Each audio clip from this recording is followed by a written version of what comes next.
Guys, magandang hapon sa inyo, no? Magandang hapon, no? So, kita nyo naman ang panahon ngayon. Tingnan nyo, nakaulan na naman. Oo. So, ngayon, dahil maulan ngayon, guys, naisip namin. Actually, meron kaming bisita ulit ngayon. Ewan ko, naalala nyo si ano, guys? Si Giselle, no? Yung turista natin, no? Nakasama natin nung nakaraang hike natin, yung gala natin dito sa may ano, dito sa may, yung may falls ko, naalala nyo. Tapos basta ito, yung mga nakaraang lakad natin, guys, kasama natin siya, no? So ngayon, siya yung naggiya at syempre pinagbigyan natin. Gawa nga ng na-miss namin siya. Kaya eto, mag-ano tayo ngayon, guys, maghihigop tayo ng mainit-init na sabaw. Hindi pa namin alam kung saan, pero basta napag-usapan namin kanina is dito sa may Kim Shaker. Hindi pa namin napupuntahan yun. At doon daw trending ang ano nila, guys, ang lomi, no?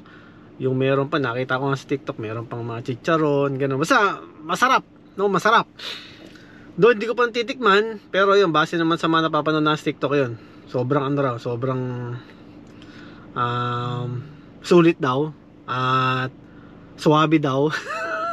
At talaga naman daw masarap at nga dayo ng mga kababayan natin dito. Bibiyahe tayo, maglalaro sa amin sa Chilliwack, papunta doon, siguro mga kalahating oras, layo, no? Tapos yun, tikman natin yung kanilang pinagmamalaki doon na ano, na lomi. Tapos may mga iba't iba pang mga items, mga Filipino food, ganoon. Tikman natin. Pero itong asawa ko ewan ko kung gusto niya ba doon o ano. Tignan natin mamaya, guys. Pakita namin sa inyo kung saan kami mapapadpad, no? Di pa namin alam. Basta yun lang yung nakaplano namin sa ngayon, yung Kim Shaker. Yan, dyan sa may Burnaby, or dito sa may ano, sa Boiling Point. Di pa namin, basta mamaya malalaman nyo, no? Talaga namang bagay na bagay, parisan ang gantong klima, ang gantong panahon sa ano, sa mainit na sabaw. Yan. Wait lang, dito lang, ito. Guys, grabing biyahe namin. Ito, nakarating din kami rito sa pupuntahan namin, kakainan namin. Dito ka lang. Ito, dyan sa may Kim Shaker na yan. Yan, Kim Shaker Resto, which is more on Filipino food sila. Grabe yung biniyahe namin, mga ano, 2 oras kasi naligaw pa kami. Meron pala kasing isang branch to na nakalocate dito sa Westminster. Kaso nahirapan lang kami sa paghanap ng place na yun. Kaya hindi na namin pinuntahan yon kasi sobrang hirap ng parking at hindi namin makita. So ngayon, search namin. Ito nga, nakita namin yung 4091 dito sa may Burnaby.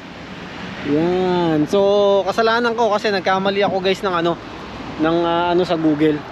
Pero ang ano rito, medyo mahirap din ang parking dito, kaya dito lang kami sa gitna ng ano. Actually sa gilid lang, no? Tayo magbabayad na lang dito ng parking, at least kaharap pa ng mismong restaurant, kasi nandito si Lilo kasama natin para safe din, no? Magbabayad muna tayo ng parking. Okay, so nilugan na natin. $2, 34 ano yan? 34 minutes. Medyo madilim nga lang. Ayan. So katapat lang mismo, yan, Kim Shaker. Pasukan na natin to, guys.